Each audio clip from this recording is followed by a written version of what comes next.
નમસ્કાર વિદ્યાર્થી મિત્રો, Indian public school Surendranagar e learning પ્રોગ્રામમાં તમારું સ્વાગત છે. છેલ્લે આપણે સમય સંખ્યાઓની અંદર જે ક્રમના અને જૂથના ગુણધર્મો વિશે જોયું હતું, એના આધારે દાખલા ગણેલા કે એનો ઉપયોગ કઈ રીતે થાય છે. ત્યારબાદ હવે આપણે એમાં થોડુંક આગળ વધીએ સમય સંખ્યાઓમાં, તો તેમાં શૂન્યની ભૂમિકા અને એકની ભૂમિકા વિશે આપણે સમજવાનું છે. તો શું કહેવા માગે છે આપણે જોઈએ તો, જે સમય સંખ્યાઓની ગાણિતિક બાબતો છે એમાં શૂન્ય એટલે કે ઝીરોની શું ભૂમિકા છે, તે શું ભાગ ભજવે છે ગણતરીઓમાં. તો એના માટે આપણે જોઈએ કે સૌપ્રથમ આપણે પૂર્ણ સંખ્યા લઈ. કેવી સંખ્યા? પૂર્ણ સંખ્યા. બરોબર. પૂર્ણ સંખ્યા કોઈ પણ શૂન્યથી લઈ અને ધન અનંત સુધી જઈ શકાય એવી તમામ સંખ્યાઓ પૂર્ણ સંખ્યા કહેવાય. તો એવી કોઈ પૂર્ણ સંખ્યા લઈ આપણે 12. હવે એમાં શૂન્ય આપણે ઉમેરીએ તો 12 + 0 શું જવાબ મળે છે આપણને? 12. બરોબર. તો કોઈ પણ પૂર્ણ સંખ્યામાં શૂન્ય ઉમેરીએ તો આપણને એ જ જવાબ મળે છે. એટલે કે 12માં તમે શૂન્ય ઉમેરો તો 12 જ જવાબ મળે છે. 25માં તમે શૂન્ય ઉમેરો તો 25 જ જવાબ મળે છે. એવી રીતે આપણે પૂર્ણાંક સંખ્યા માટે લઈ. પૂર્ણાંક સંખ્યા તમામ ઋણ સંખ્યાઓ, તમામ ધન સંખ્યાઓ અને શૂન્ય. તો એમાંથી આપણે એક સંખ્યા લઈ ઋણ 7. એમાં શૂન્ય ઉમેરીએ તો આ જવાબ શું મળશે આપણને? ઋણ 7. કારણ કે શૂન્ય એ ઋણ 7માં ઉમેર્યું તો આપણને ઋણ 7 જ જવાબ મળે છે. માટે તમામ પૂર્ણાંક સંખ્યાઓ તેમાં તમે શૂન્ય ઉમેરો તો જવાબમાં કંઈ ફેર પડતો નથી. આવું જ આપણે હવે સમય સંખ્યા માટે જોઈ. સમય સંખ્યા પણ કોઈ પણ લઈ શકાય. આપણે 2/3 2/3. હવે એમાં શૂન્ય ઉમેરીએ. બરોબર. તો આની ગણતરી માટે તમે જો લસા લો તો 3નો ગુણાકાર 0 સાથે કરો એટલે 3 × 0 એટલે 0 જ થશે. એટલે શું થશે? 2 + 0/3. તો એ જવાબ પણ તમને 2/3 મળશે. તો 2/3 આપણે સમય સંખ્યા લીધી, એમાં શૂન્ય ઉમેરવી તો પણ આપણને જવાબ 2/3 જ મળે છે. તો આ બધી બાબતો ઉપરથી આપણને શું ખબર પડે કે પૂર્ણ સંખ્યા હોય કે પૂર્ણાંક સંખ્યા હોય કે સમય સંખ્યા હોય, કોઈ પણ સંખ્યામાં જ્યારે શૂન્ય ઉમેરવામાં આવે અથવા તો કોઈ પણ સંખ્યાનો સરવાળો શૂન્ય સાથે કરવામાં આવે તો જવાબમાં કંઈ ફેર પડતો નથી. તો શૂન્ય જે છે એને સરવાળા માટે શું કહેવાય? તટસ્થ ઘટક અથવા તો એકમ ઘટક. તો અહીં લખી નાખીએ આપણે શૂન્ય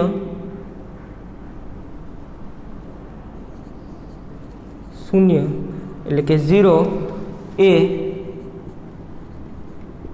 સમય સંખ્યાઓ માટે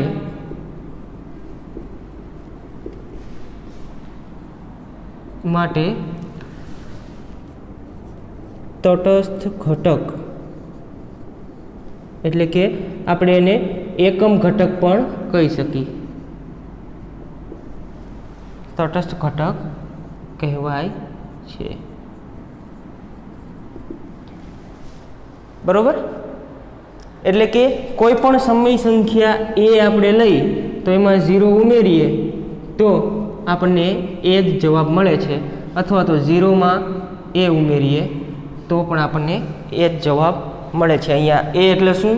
કોઈ પણ સમય સંખ્યા.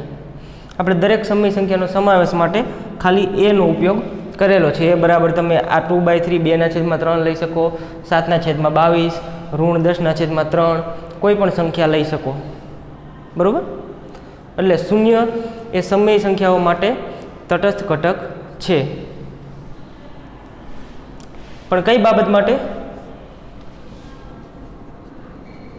સરવાળા માટે અથવા તો બાદબાકી માટે. સરવાળા બાદબાકી માટે શૂન્ય એ સમય સંખ્યાઓ માટે તટસ્થ ઘટક કહેવાય. બરાબર? એટલે કે જ્યારે કોઈ પણ સંખ્યામાં તમે શૂન્ય ઉમેરો અથવા તો એ સંખ્યામાંથી શૂન્ય બાદ કરો તો એ સંખ્યામાં કંઈ ફેર પડતો નથી. તો આ થઈ શૂન્યની ભૂમિકાની વાત. હવે એકની ભૂમિકા. તો એકની ભૂમિકા ક્યારે ઉપયોગ થશે એના માટે આપણે પહેલાં એક ઉદાહરણ લઈ પૂર્ણ સંખ્યાનું. પૂર્ણ સંખ્યા. બરાબર? તો પૂર્ણ સંખ્યા આપણે લઈ 22. હવે એકની ભૂમિકા માટે આપણે ગુણાકાર ભાગાકારનો ઉપયોગ કરીશું. તો 22 ગુણ્યા તમે 1 કરો તો શું જવાબ મળશે? 22 એકા 22. તો 22 ગુણ્યા 1 એટલે તમને 22 મળે છે. આ પૂર્ણ સંખ્યા છે એનો 1 સાથે ગુણાકાર તમને એ જ સંખ્યા જવાબ આપે છે. એવી કોઈ પૂર્ણાંક સંખ્યા આપણે લઈ. પૂર્ણાંક સંખ્યા, કોઈ પણ પૂર્ણાંક સંખ્યા ઋણ 3 એને ગુણ્યા તમે 1 કરો તો 3 એકા 3, પણ નિશાની કેવી? 1 ઋણ છે એટલે ઋણ નિશાની આવશે. ઋણ 3. તો ઋણ 3નો 1 સાથે ગુણાકાર ઋણ 3 જ જવાબ આપે છે. સમય સંખ્યા માટે આપણે જોઈએ.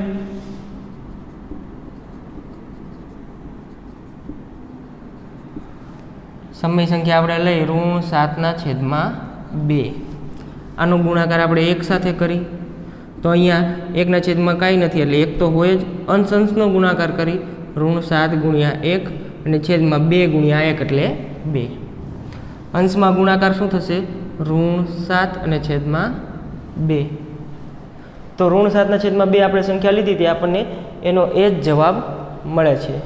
તો આના ઉપરથી શું ખબર પડી કે કોઈ પણ સમય સંખ્યા હોય, પૂર્ણાંક સંખ્યા હોય કે પૂર્ણ સંખ્યા હોય તેનો ગુણાકાર જો 1 સાથે કરવામાં આવે તો જવાબમાં કંઈ ફરક પડતો નથી. તો ગુણાકાર અને ભાગાકાર માટે 1 એ તટસ્થ ઘટક અથવા તો એકમ ઘટક કહેવાય. શેના માટે? ગુણાકાર અને ભાગાકાર માટે. ગુણાકાર ભાગાકાર માટે 1 એ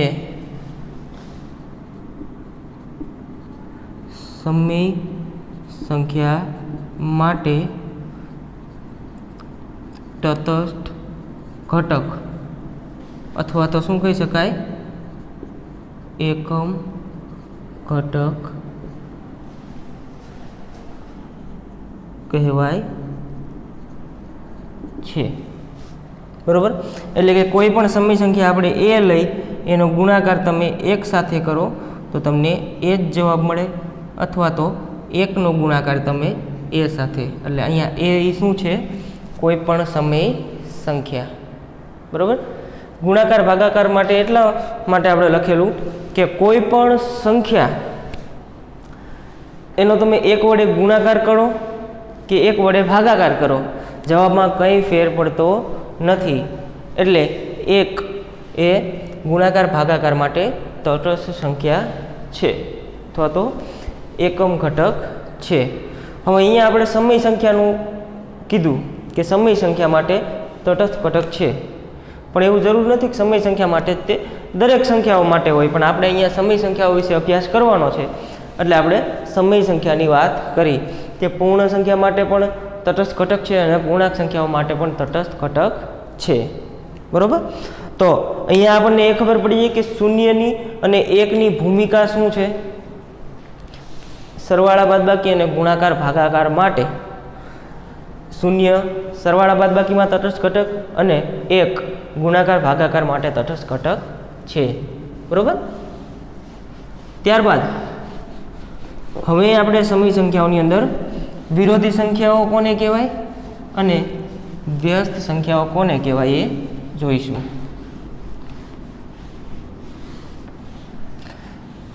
તો આપણે વિરોધી સંખ્યા માટે જોયેલું પૂર્ણાંક સંખ્યાઓમાં કે માત્ર તેની નિશાની બદલાય છે, મૂલ્ય બદલાતું નથી. તો આમાં પણ એ જ રીતનું છે. પહેલાં આપણે જોઈ સંખ્યાની વિરોધી સંખ્યા, સંખ્યાની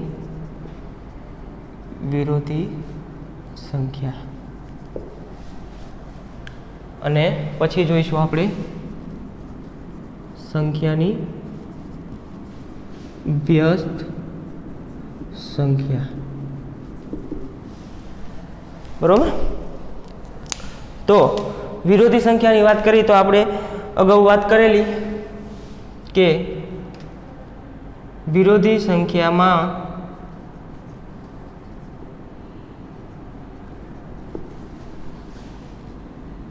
મૂલ્ય બદલાતું નથી, માત્ર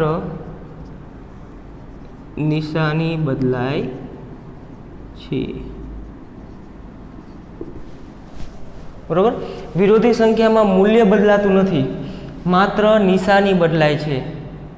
કઈ રીતે?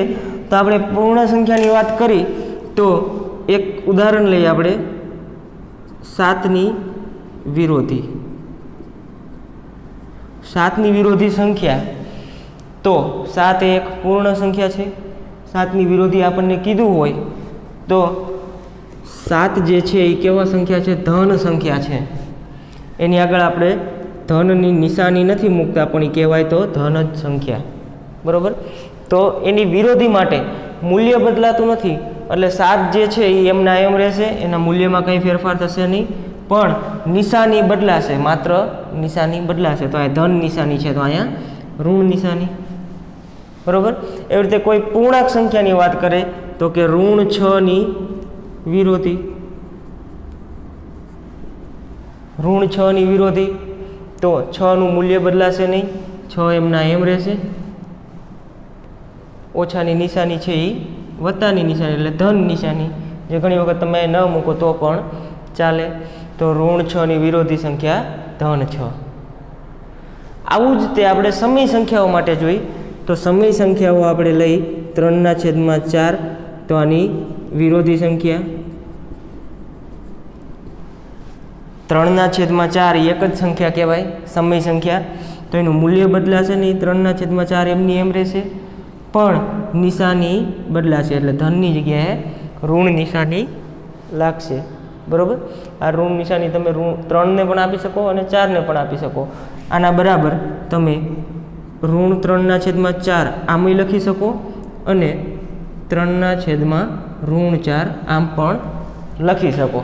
પણ આપણે સરળતા ખાતર હંમેશા આનો ઉપયોગ કરીશું, ઋણ 3/4. એ જે ઋણ નિશાની છે એ આપણે અંશને આપશું. બરાબર. હવે આ વિરોધી સંખ્યાઓની આપણે ખાસિયતમાં જોઈ તો આપણને ખબર છે કે પૂર્ણાંક સંખ્યાઓમાં આપણે જોયેલું કે બે વિરોધી સંખ્યાઓનો સરવાળો હંમેશા શૂન્ય થાય છે. તો એવું જ સમય સંખ્યાઓ માટે પણ લાગુ પડે. તો અહીંયા આપણે લખી નાખી કે વિરોધી સંખ્યાઓનો સરવાળો હંમેશા શૂન્ય થાય છે. બરાબર. કે કોઈ પણ વિરોધી સંખ્યા હોય, એ પૂર્ણાંક સંખ્યાઓમાં હોય કે સમય સંખ્યાઓમાં હોય, જેનો સરવાળો હંમેશા શૂન્ય થાય છે. કઈ રીતે આપણે જોઈ તો એક સંખ્યા લઈએ આપણે 7/2, એની વિરોધી શું થશે? ઋણ 7/2. હવે આ બંને સંખ્યાઓનો આપણે સરવાળો કરી તો 7/2 વત્તા ઋણ 7/2, વત્તે ઓછે ઓછા. તો અહીંયા શું લખી શકાય? 7/2 ઓછા 7/2. છેદ બંનેનો સરખો, અંશમાં બાદબાકી થશે, તો 7 ઓછા 7/2, એટલે કે 0/2. 7માંથી 7 જાય તો 0 વધે. 0/2. કોઈ પણ 0/2 કોઈ પણ સંખ્યા મૂકો એનું મૂલ્ય હંમેશા 0 એટલે શૂન્ય જ થવાનું. એટલે કોઈ પણ વિરોધી સંખ્યાઓનો સરવાળો હંમેશા શૂન્ય થાય છે. એ પૂર્ણાંક સંખ્યા હોય કે પૂર્ણ સંખ્યા હોય કે સમય સંખ્યા હોય. બરાબર. હવે આપણે સંખ્યાની વ્યસ્ત સંખ્યા વિશે વાત કરીએ તો સંખ્યાની વ્યસ્ત સંખ્યા કોને કહેવાય? તો વ્યસ્ત સંખ્યા માટે આપણે અંશ અને છેદને ઉલટાવવા પડે. તો અહીંયા લખી શકીએ વ્યસ્ત સંખ્યા અંશ તથા છેદને ઉલટાવતા મળે છે. કઈ રીતે? તો આપણે પહેલાં એક પૂર્ણ સંખ્યાની વાત કરી તો 7ની વ્યસ્ત બરાબર. હવે અહીંયા જુઓ તો અંશ અને છેદની વાત આવે ત્યારે આપણે એવું વિચારીએ કે એક સંખ્યા અંશમાં હોય અને એક સંખ્યા છેદમાં હોય. પણ માત્ર પૂર્ણ સંખ્યા અથવા તો પૂર્ણાંક સંખ્યા જ્યારે હોય ત્યારે અંશમાં જ સંખ્યા હોય છે, છેદમાં હોતી નથી. પણ અહીંયા 7 જે છે એના છેદમાં કાંઈ નથી, એનો મતલબ 1 તો હોય જ. કેમ? આપણે હમણાં જ જોયું, 1 જે છે એ ગુણાકાર અને ભાગાકાર માટે તટસ્થ ઘટક છે. એટલે કોઈ પણ સંખ્યાને તમે 1 વડે ગુણો અથવા તો 1 વડે ભાગો, સંખ્યા એની એ જ રહે છે. તો 7 એટલે 7/1 પણ કહી શકાય. હવે આને ઉલટાવવા જઈએ તો આ અંશ છે એ 7 એ અંશ છે એ છેદમાં આવશે અને 1 જે છેદ છે એ અંશમાં આવશે. એટલે 1 ઉપર આવતા રહે અને 7 જે છે એ છેદમાં આવશે. તો 7/1 એની વ્યસ્ત સંખ્યા 1/7 કહેવાય. પણ હવે જો 7/1ની જગ્યાએ ખાલી 7 તમને કીધું હોય તો પણ આ જ જવાબ થાય. દર વખતે તમને 7/1 લખેલું આપશે નહીં, કારણ કે છેદમાં 1 જે લખો કે ન લખો ચાલે. માટે કોઈ પણ પૂર્ણ સંખ્યા જે હોય એની વ્યસ્ત સંખ્યા બનાવવા માટે એને 1/છેદમાં મૂકવી પડે. એવી રીતે પૂર્ણાંક સંખ્યા માટે જોઈ -22ની વ્યસ્ત, તો એમાં પણ એવું જ છેદમાં 1 મૂકો કે ન મૂકો ચાલે. હવે એ અંશમાં જાય એટલે લખવું પડે આપણે 1 અને આ -22 છે એ છેદમાં આવશે. તો 1/22 એ કેવી સંખ્યા છે? -22ની વ્યસ્ત સંખ્યા. હવે સમય સંખ્યાઓ જે છે એમાં આપણે જોઈ તો 3/4 આની વ્યસ્ત સંખ્યા શું મળે આપણને? આમાં તો સીધું ખબર પડી જાય, અંશ છેદમાં આવશે અને છેદ અંશમાં આવશે. તો અંશમાં 4 અને છેદમાં 3. તો 3/4ની વ્યસ્ત 4/3 મળે. આવી રીતે અપૂર્ણાંક સ્વરૂપે તમને આપેલું હોય ત્યારે સરળતાથી વ્યસ્તમાં ફેરવતા આવડે. પણ જ્યારે આવી રીતે પૂર્ણાંક સંખ્યા અથવા તો પૂર્ણ સંખ્યા સ્વરૂપે હોય ત્યારે ખાસ એ સંખ્યાને 1/છેદમાં મૂકો એટલે એ સંખ્યા એની વ્યસ્ત સંખ્યા બની જાય. બરાબર? ખાસ આ ધ્યાન રાખવાનું. હવે એની જે ખાસિયત છે, લાક્ષણિકતા, એના વિશે વાત કરી તો વ્યસ્ત સંખ્યાઓ નો ગુણાકાર હંમેશા 1 થાય છે. વ્યસ્ત સંખ્યાઓ જે હોય એનો ગુણાકાર હંમેશા 1 થાય છે. તો કેવી રીતે? આપણે એક સમય સંખ્યા લઈ લઈ 2/5 એની વ્યસ્ત સંખ્યા શું થશે? 5/2. આ બંને સંખ્યાનો ગુણાકાર કરી તો 2/5 ગુણ્યા 5/2. તો અંશ અંશનો ગુણાકાર, છેદ છેદનો ગુણાકાર, તો 2 ગુણ્યા 5 છેદમાં 5 ગુણ્યા 2. હવે આ 2 એકા 2 ઉડી જશે, અહીંયા 5 એકા 5. તો જવાબ શું મળશે? 1/1 એટલે કે 1. તો બે વ્યસ્ત સંખ્યાઓનો આપણે ગુણાકાર કર્યો તો આપણને 1 જવાબ મળે છે. એવી રીતે કોઈ પણ પૂર્ણ સંખ્યા તો પૂર્ણાંક સંખ્યાઓમાં તમે ગમે ત્યારે એ બે સંખ્યાનો ગુણાકાર કરો તો અહીંયા 7 અને 1/7નો ગુણાકાર કરો તો 7 એકા 7, તો તમને જવાબ 1 જ મળશે. બરાબર? એટલે કોઈ પણ બે વ્યસ્ત સંખ્યા હોય એનો ગુણાકાર હંમેશા 1 થાય છે, બરાબર. અને કોઈ પણ બે વિરોધી સંખ્યા હોય એનો સરવાળો હંમેશા 0 થાય છે. આ ખાસ વસ્તુ યાદ રાખવાની. સંખ્યાની વ્યસ્ત સંખ્યા કોને કહેવાય, સંખ્યાની વિરોધી સંખ્યા કોને કહેવાય. વ્યસ્તમાં વિરોધીમાં મૂલ્ય બદલાય નહીં, માત્ર નિશાની બદલાય. ધન 7 હોય તો ઋણ 7, ઋણ 7 હોય તો ધન 7. આ બંનેનો સરવાળો 0 થાય.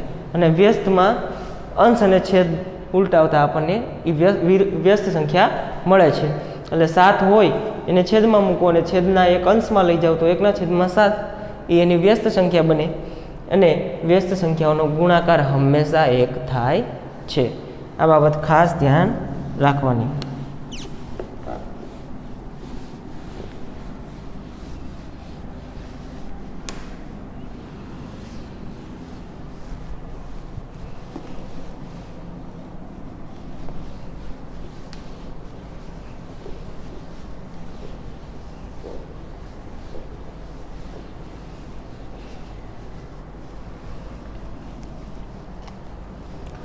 હવે અહીંયા હું થોડાક દાખલાઓ આપું તમને ગણવા માટે કે આ વ્યસ્ત સંખ્યા અને વિરોધી સંખ્યા આપણે જોઈ લીધી. તો હવે તમને એટલો તો ખ્યાલ આવે કે કોઈ પણ સંખ્યાની વિરોધી સંખ્યા આપણે મેળવવી હોય તો કઈ રીતે મેળવી શકીએ, અને કોઈ પણ સંખ્યાની વ્યસ્ત સંખ્યા મેળવવી હોય તો આપણે કઈ રીતે મેળવી શકીએ. તો એના ઉદાહરણ જુઓ અને જાતે પ્રયત્ન કરો. તો અહીંયા આપણે નીચેની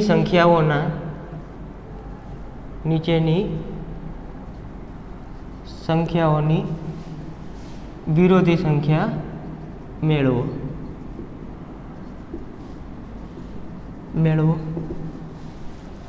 તો વિરોધી સંખ્યા પહેલી આપણે ઋણ 7, બીજી 4, ત્રીજી ઋણ 2/3, ચોથી 54/9, 5